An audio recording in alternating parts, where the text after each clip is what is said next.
video. I'm Jancy Alpha, your future agriculturist. In this video, I will discuss the poultry strains for broiler, layer, and breeder. What do you mean poultry strains? These are a group of chickens that are related and share common traits such as appearance, behavior, and productivity. In breeding strains, these are bred for rapid growth and big yield.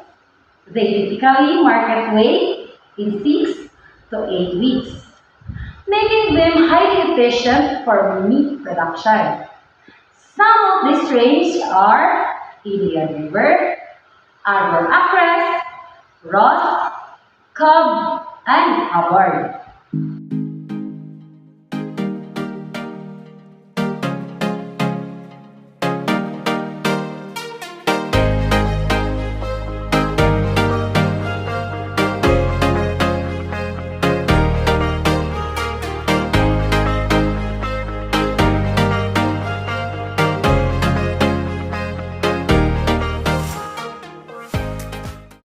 And now, let's proceed to layer strains. What is layer strains? These are bred for high egg production, with a focus on egg size, shell quality, and consistent laying patterns. Some of these strains are Bobcat, Decal, H&N, High Sex White, Shaver, Loman LSL, Isol White, Highline, and Novogen.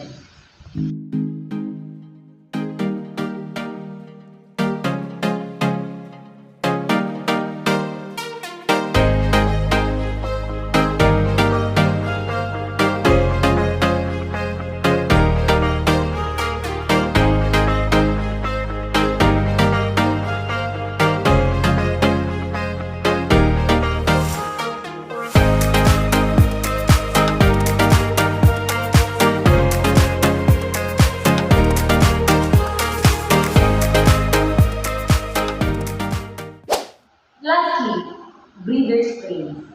What is breeder strains?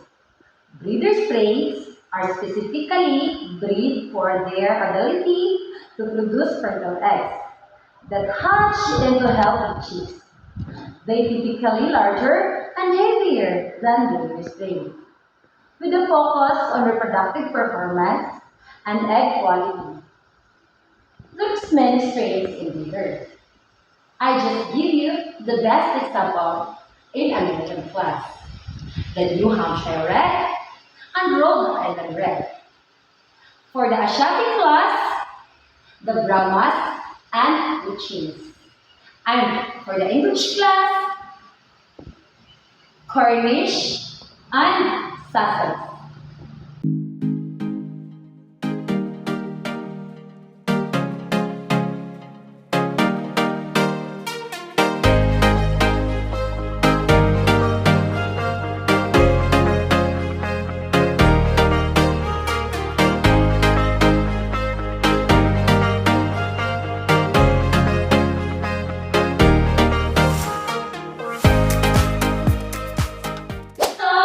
Today's video. I hope that this video will help you as a reference when you are going to start your poultry farming in choosing strains.